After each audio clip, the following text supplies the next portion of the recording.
Bonjour à tous. Nous prions le Seigneur pour ce temps où tu peux te connecter pour entendre, écouter sa parole.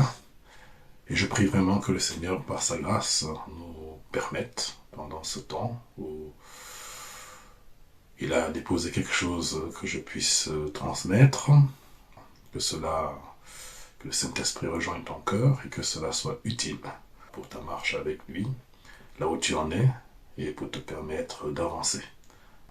Je prie vraiment que le Seigneur lui-même transforme ce que tu entends, ce que tu vas vérifier et ce que tu vas retenir, Seigneur, pour sa gloire. Au nom de Jésus-Christ, Amen.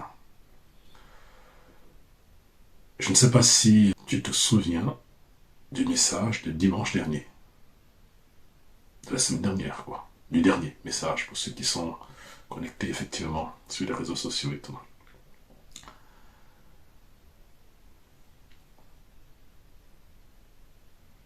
Je crois que nous avions parlé de l'Église. Qu'est-ce que l'Église? Il y en a qui ont démontré jusqu'à une comparaison directe de l'Église dans le Nouveau Testament. Et pouvant aller jusqu'à même 18 quand on élargit à ceux qui la composent.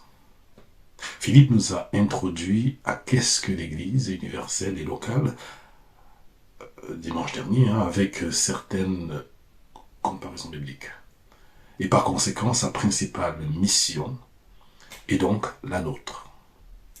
Nous avons vu quelques comparaisons avec lui, peut-être, je crois que c'était 3 comparaisons avec Philippe, voilà, de ce qu'elle est, l'Église, mais aussi de ce qu'elle n'est pas.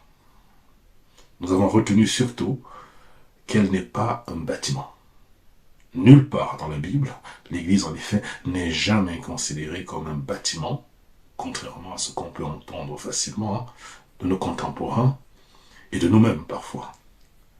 Si elle peut être comparée à un édifice dont Jésus-Christ est la pierre angulaire, c'est pour nous considérer, nous, comme un ensemble de pierres vivantes, mais pas que.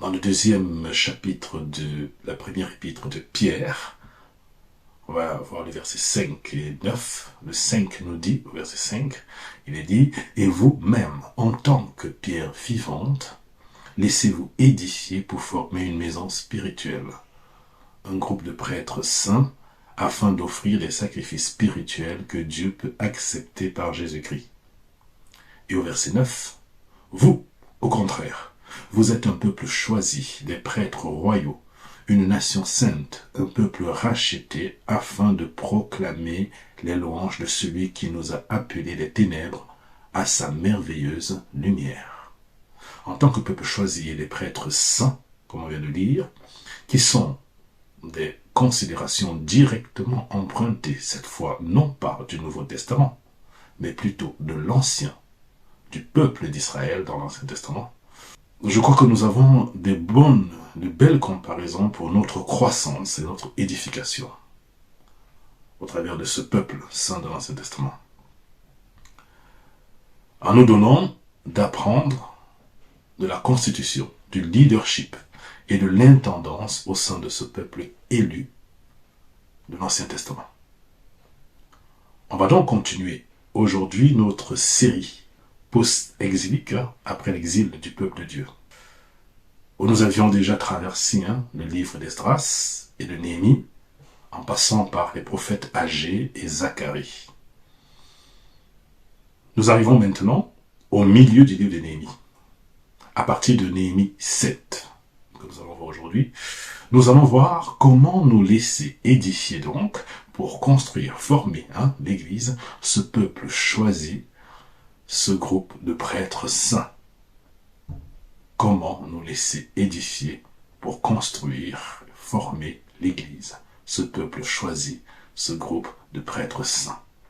Le chapitre 7 de ce livre de Néhémie est un chapitre pivot de transition dans ce livre entre la première partie, les chapitres 1 à 6, qui ont décrit la restauration du mur de Jérusalem, et la seconde partie que nous aborderons la prochaine fois, à partir du chapitre 8 jusqu'à 13, qui parle de la restauration du peuple de Juda. Nous n'allons pas lire les 72 versets du chapitre 7 aujourd'hui, car les versets 6 jusqu'au verset 72 sont quasi exactement, avec quelques différences de chiffres, le chapitre 2 de Esdras, que nous avions déjà vu au tout début de notre série, lors du premier retour après l'exil de 70 ans à Babylone. Liste très intéressante de noms et de nombres dont nous n'aurons l'occasion d'aborder que quelques versets pour illustrer les 2 derniers versets clés de notre lecture même de ce message-ci. Les versets 1 à 5 que nous allons lire précisément aujourd'hui. Lisons donc Néhémie 7, les versets 1 à 5. Il est écrit: « Une fois la muraille reconstruite et les battants des portes posés, on a établi dans leurs fonctions les portiers, les musiciens et les lévites. J'ai confié l'administration de Jérusalem à mon frère Anani et à Anania, le chef de la citadelle. C'était en effet un homme intègre qui craignait Dieu plus que beaucoup d'autres. Je leur ai dit: ne faites pas ouvrir les portes de Jérusalem tant que le soleil n'aura pas fait sortir sa chaleur, et faites fermer leurs battants en les bloquant alors que les gardes sont encore là à leur poste. Instaurez des tours de garde pour les habitants de Jérusalem, que l'un soit à son poste de guet, l'autre devant sa maison. La ville était étendue et grande, mais sa population n'était pas nombreuse et ses maisons pas encore reconstruites. Mon Dieu m'a mis à cœur de rassembler les nobles, les magistrats et le peuple pour les dénombrer. J'ai trouvé le registre généalogique des premiers Israélites revenus des déportations et j'y ai vu écrit ce qui suit. On s'arrête au texte biblique ici. Mais qu'est-ce qui suit? On a lu que les 5 premiers versets, mais qu'est-ce qui suit? Mais ce qui va suivre, en fait, comme je vous disais, c'est Esdras chapitre 2, en réalité. Nous avons déjà vu tout au début.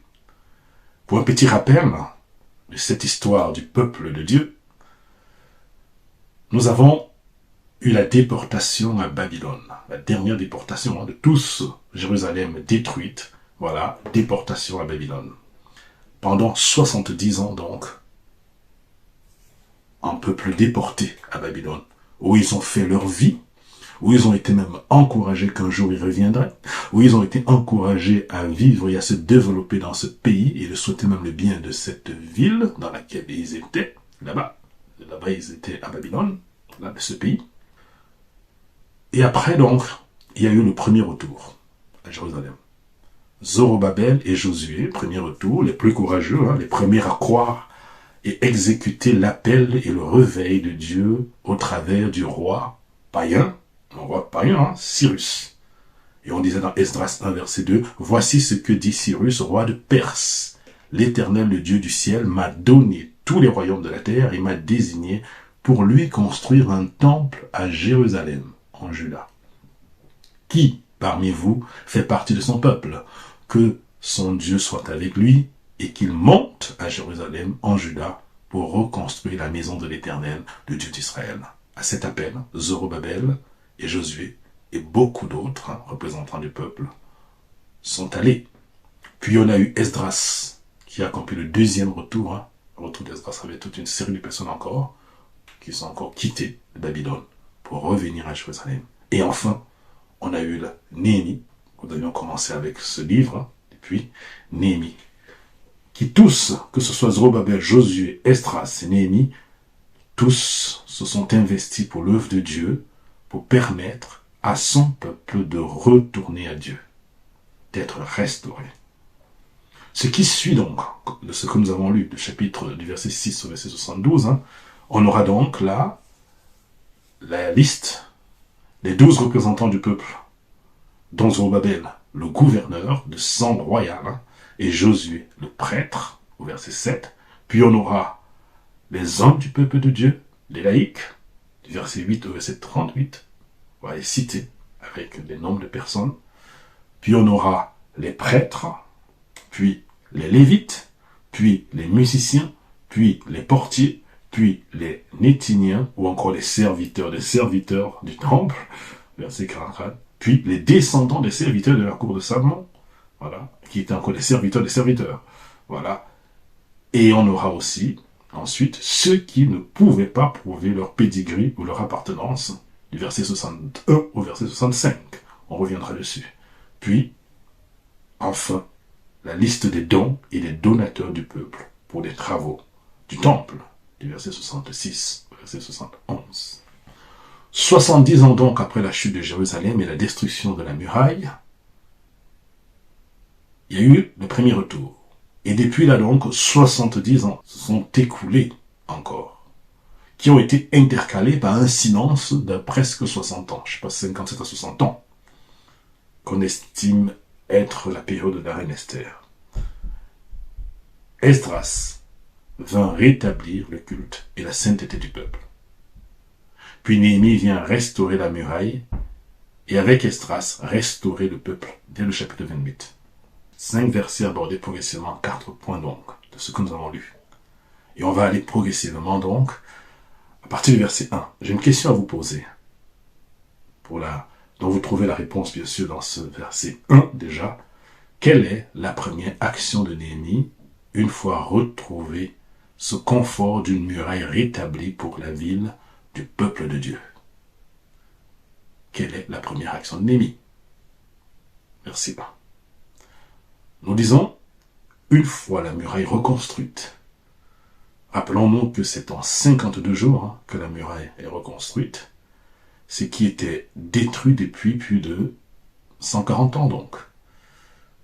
Une révolution, une transformation énorme en 52 jours. Pas une simple amélioration des choses.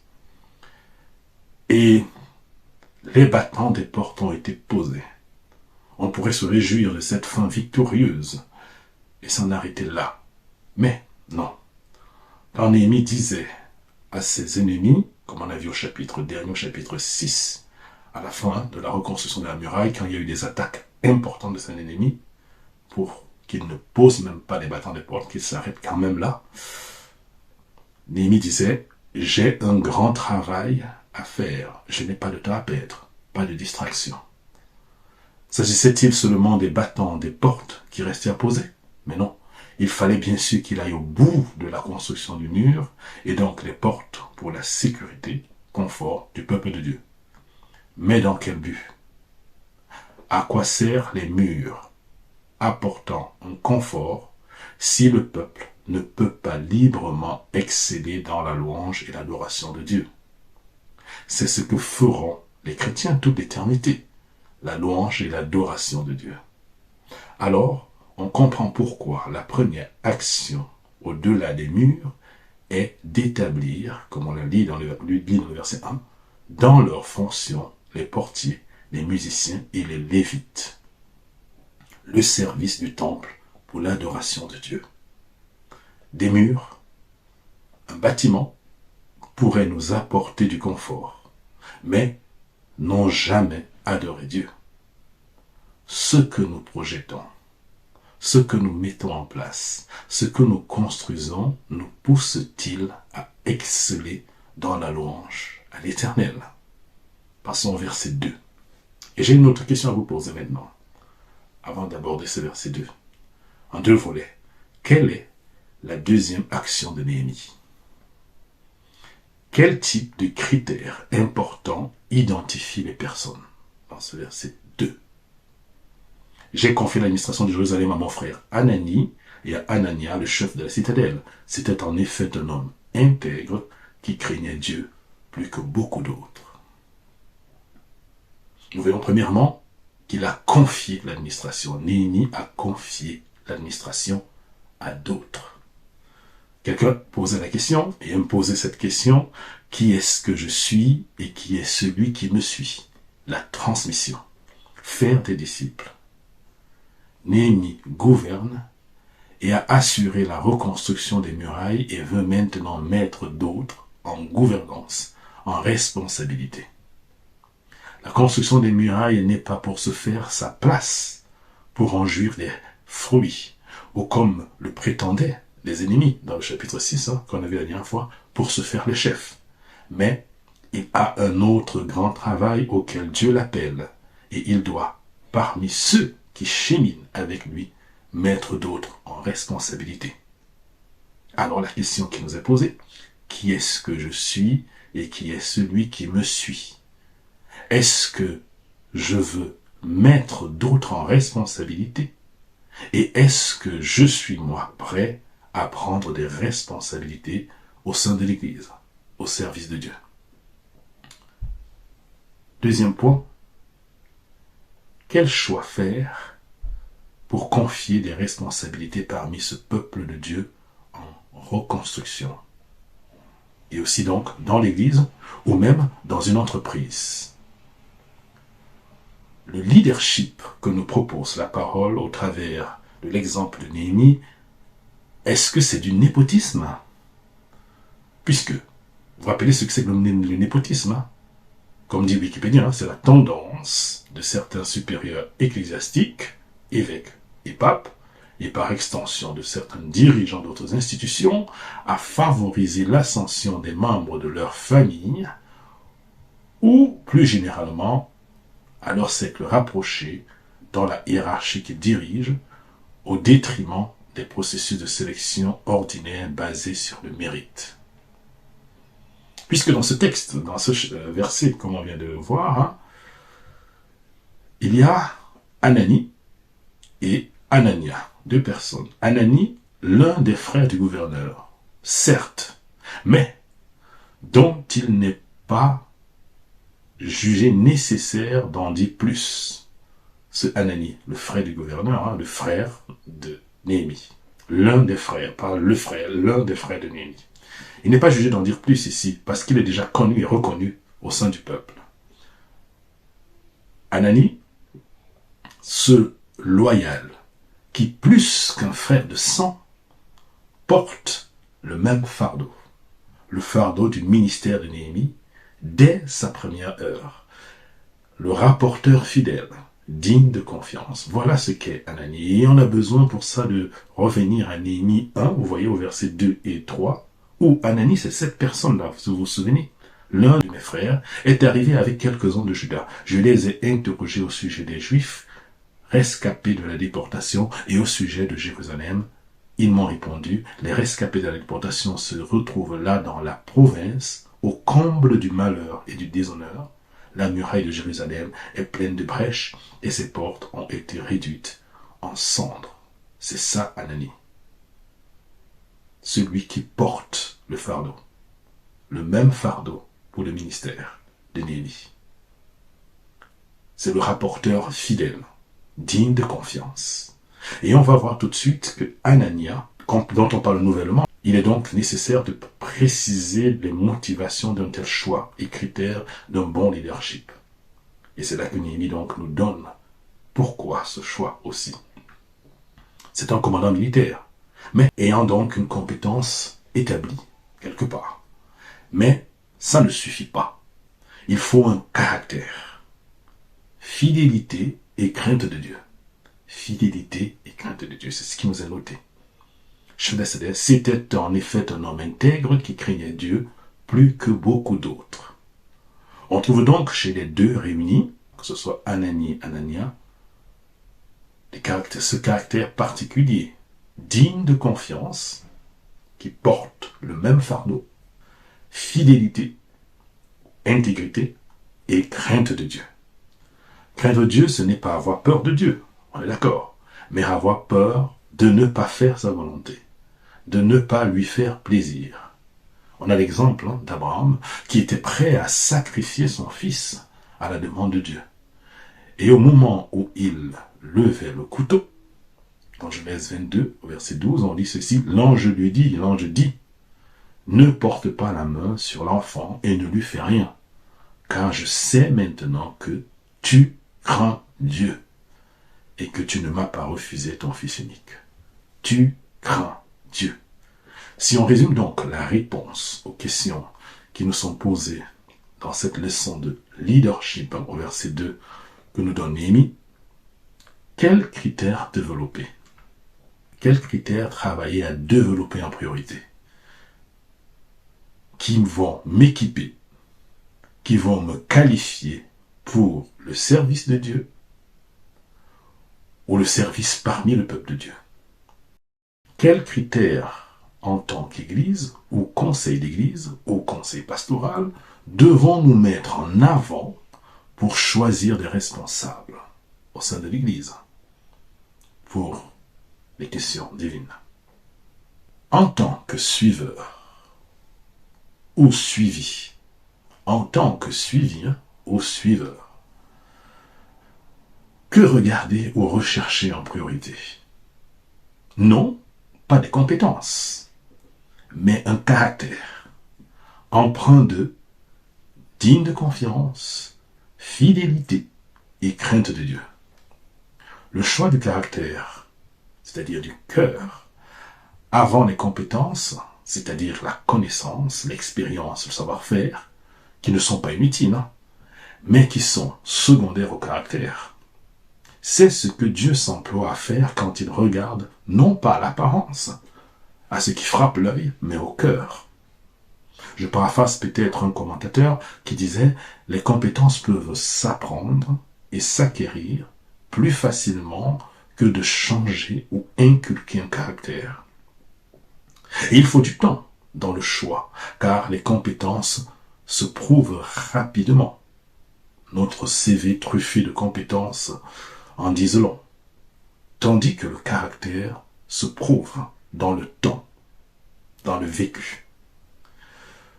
Un autre disait donc, la compétence peut conduire à un poste, mais c'est le caractère qui peut maintenir dans la mission à ce poste.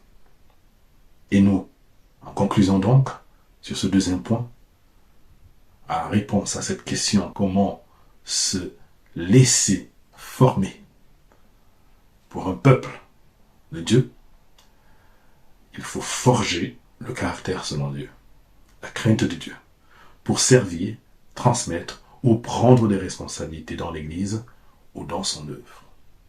Et le meilleur chemin pour y parvenir est de se frotter concrètement nous-mêmes et dans nos maisons à la lecture et la mise en pratique de la parole de Dieu. Moïse, avant son départ, à la demande de Dieu, après avoir transmis à Josué la responsabilité de la conduite du peuple, institue la lecture régulière de la parole de Dieu en leur disant ceci à Josué et au peuple. Tu rassembleras le peuple, les hommes, les femmes, les enfants, ainsi que l'étranger qui habitera dans tes villes, afin qu'ils écoutent et qu'ils apprennent à craindre l'Éternel, votre Dieu, à respecter et mettre en pratique toutes les paroles de cette loi. Leurs enfants qui ne le connaîtront pas l'entendront et ils apprendront à craindre l'Éternel, votre Dieu, tout le temps que vous vivrez dans le pays dont vous prendrez possession une fois le jour d'un passé. C'est dans Deutéronome 31, versets 12 et 13. Nous arrivons donc au verset 3 maintenant, avec une question encore pour vous. Pour l'aborder, qu'instaure donc maintenant Néhémie? Maintenant que la construction est terminée, qu'est-ce qu'il instaure? Le verset 3 nous dit, je leur ai dit, ne faites pas ouvrir les portes de Jérusalem tant que le soleil n'aura pas fait sortir sa chaleur. Et faites fermer leurs battants en les bloquant alors que les gardes sont encore à leur poste. Instaurez les tours de garde pour les habitants de Jérusalem, que l'un soit à son poste de guet, l'autre devant sa maison. Ça fait penser à quoi? Que celui qui est debout prenne garde de tomber. Sécurité encore. Gardez. Le relâchement de la vigilance après la victoire peut tout faire foirer, car le danger est toujours là et l'ennemi cherche de nouveaux stratagèmes. On l'a vu au chapitre 6, et ça ne va pas s'arrêter. L'ennemi cherche de nouveaux stratagèmes. Après la mobilisation, pendant la construction, on se rappelle de cette muraille, de la truelle à la main pour construire le mur, et l'arme, l'épée, de protection contre les ennemis à l'autre main. Maintenant que le mur est terminé, ce n'est pas une fin en soi. Il faut continuer à garder ce que Dieu a donné pour atteindre le but. C'est se laisser édifier pour construire, former l'Église, ce peuple choisi, ce groupe de prêtres saints. Garder ce que Dieu a donné. Est-ce l'affaire de certains? Des gardiens uniquement? Non, on le voit là, bien là. Tout le monde, puisque même devant sa maison. Et nous, peuple de Dieu en Jésus-Christ, de quoi sommes-nous concrètement gardiens? Que devons-nous garder? Je vous proposerai premièrement, gardien de son propre cœur. Comme le dit Proverbe 4, verset 23, garde ton cœur plus que toute autre chose, car de lui jaillissent les sources de la vie. Et deuxièmement, puisque en gardant ton cœur ainsi, c'est pourquoi garder le dépôt qu'il t'a confié. C'est-à-dire le glorieux évangile de Jésus-Christ, la parole de Dieu, la foi. 1 Timothée chapitre 6 au verset 20 à 21, on lit, cher Timothée, garde le dépôt qui t'a été confié, évite les bavardages profanes et les objections de la pseudo-connaissance. En s'y engageant, certains se sont détournés de la foi. Que la grâce soit avec toi. Au chapitre 1, déjà, il avait dit à Timothée, prends pour modèle les saintes paroles que tu as entendues de moi dans la foi et l'amour qui sont en Jésus-Christ. Grâce au Saint-Esprit qui habite en nous, garde le bon dépôt qui t'a été confié. Gardez ce que Dieu a donné. Puis on aborde la dernière partie donc, les versets 4 et 5. Et je vous pose une question encore d'abord. La ville fortifiée et gardée peut-elle être inhabitée et sans identité? Une ville fortifiée et gardée peut-elle être inhabitée et sans identité? Nous disons, versets 4 et 5, la ville était étendue et grande, mais sa population n'était pas nombreuse et ses maisons pas encore reconstruites. Mon Dieu m'a mis à cœur de rassembler les nobles, les magistrats et le peuple pour les dénombrer. J'ai trouvé le registre généalogique des premiers Israélites revenus de déportation et j'y ai vu écrit ce qui suit. On se rappelle, hein, c'est Esdras 2, comme on a déjà vu. Ce qui suit, c'est ça. Ce qui est construit doit maintenant être rempli de personnes portant l'identité de cette cité de Dieu, le peuple de Dieu. Dieu met à cœur. Dieu est le propriétaire. Et il inspire donc et donne la mission de gérer son affaire. Après avoir choisi les responsables de qualité pour le remplacer, Néhémie doit aussi s'assurer que le peuple qui vivra dans la ville, aux murailles restaurées et gouvernées, à Jérusalem, appartient bien au peuple de Dieu, sans détournement de l'attachement à Dieu, pour être lumière de Dieu, surtout parmi tout le mélange du monde environnant, des peuples et cultes qui n'adorent pas le seul Dieu véritable, mais qui adorent d'autres dieux. D'où le recensement, ici, avec contrôle de la généalogie de chacun. Au verset 6, on verra tout de suite ce fameux registre des premiers retournés dans Esdras 2. La question qui nous est posée de manière pratique ici est, quelle est ton identité? Quelle est la preuve de ton pédigré? Fais-tu partie du peuple de Dieu en Jésus-Christ ou on ne sait pas vraiment? Es-tu un prêtre saint? Es-tu un prêtre saint? Nous allons lire les versets 61 et 65, qui sont une bonne image, une bonne application, non seulement du principe de vérification de l'appartenance au peuple de Dieu. Néhémie va s'inspirer, ici, à partir de là, s'inspire ici de ceux qui l'ont précédé, les pionniers, ceux du premier retour, rapportés déjà dans ce fameux Esdras 2, mais aussi du principe, ce verset 61 à 65 va nous montrer aussi le principe du choix des responsables parmi le peuple de Dieu, non en fonction des connaissances, comme on a vu, ou des compétences apparentes, mais en fonction des qualités, selon Dieu, ou du caractère par rapport à Dieu. Lisons un petit peu les versets 62 à 65.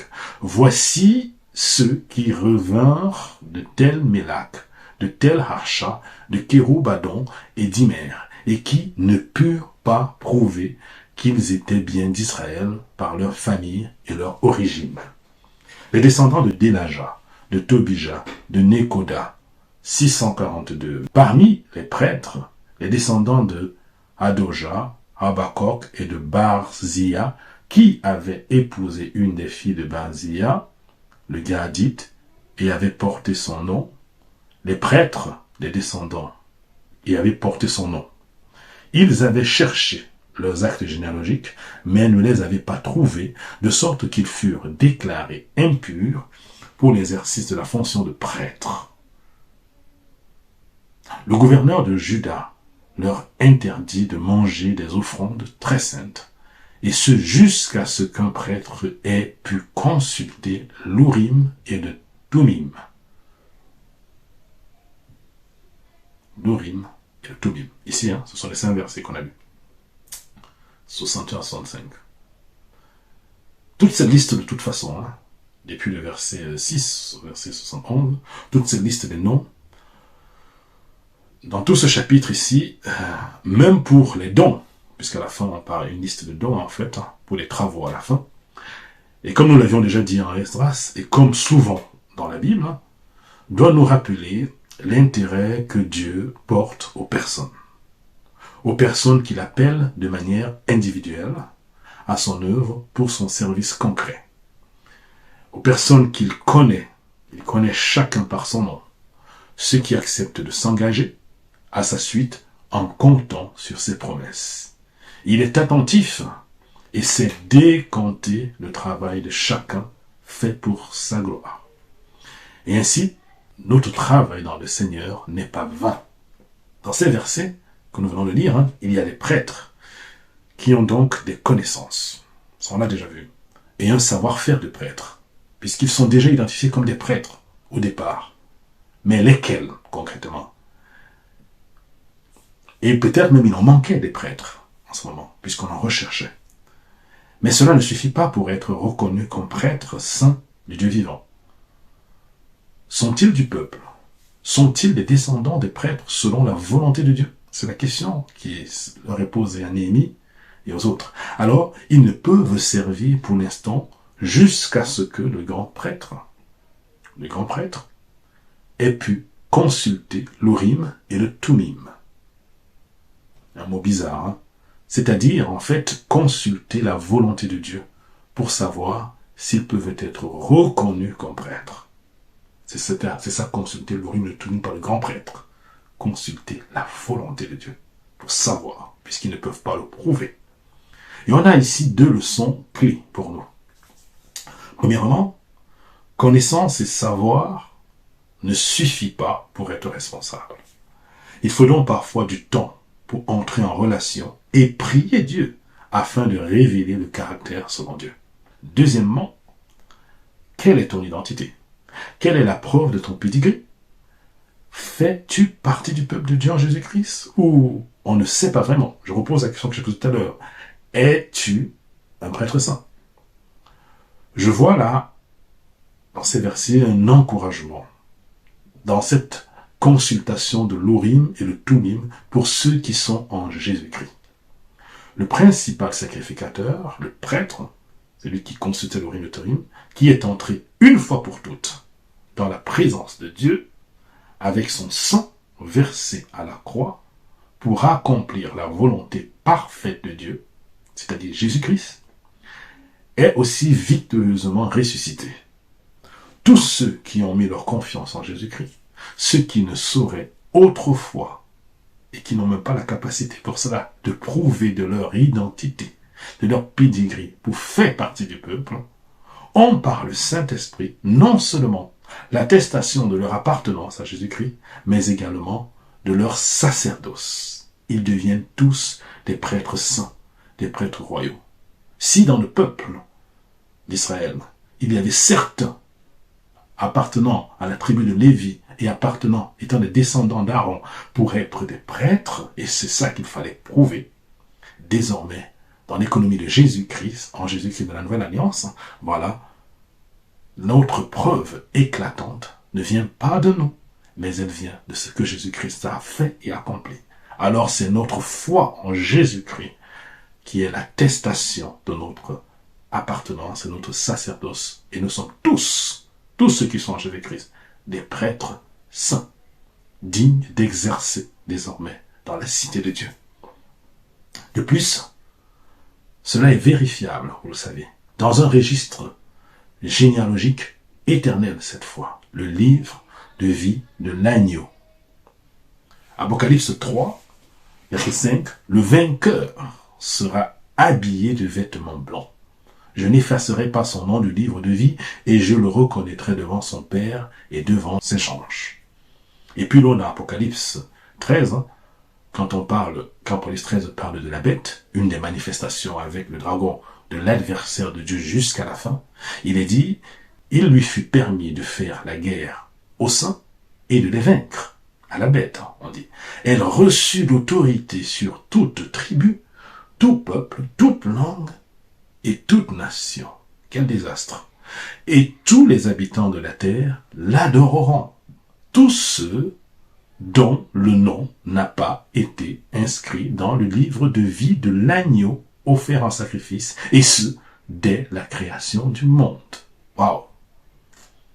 Oui, dans ce monde, ça sera difficile. Tout le monde se pliera à l'adoration de la bête, de l'ennemi de Dieu, sauf ceux qui ont le nom inscrit dans le livre de vie, ces prêtres saints.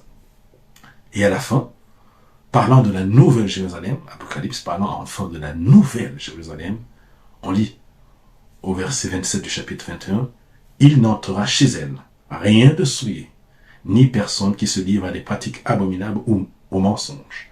Il n'entrera que ceux qui sont inscrits dans le livre de vie de l'agneau. » C'est ça, ce peuple de Dieu, ces prêtres saints, conscients, confiants, prouvant leur identité au travers de Jésus-Christ.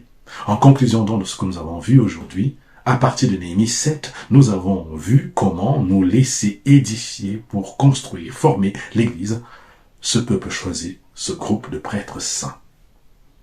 Des murs, premièrement, un bâtiment pourrait nous apporter du confort, mais n'a jamais adoré Dieu. Ce que nous projetons, ce que nous mettons en place, ce que nous construisons, doit nous pousser à exceller dans la louange et l'adoration à l'Éternel. Deuxièmement, nous avons vu que pour cela, nous devons forger le caractère selon Dieu, la crainte de Dieu, pour servir, transmettre ou prendre des responsabilités dans l'Église et dans son œuvre. Troisièmement, nous avons vu que nous devons garder ce que Dieu a donné, en gardant notre cœur et en gardant le glorieux évangile de Jésus-Christ, la parole de Dieu, en gardant la foi. Et enfin, nous devons prouver chacun son identité d'appartenir à Jésus-Christ par la repentance, la conversion et l'attachement à Jésus-Christ jusqu'au bout. Amen. Que le Seigneur nous vienne en aide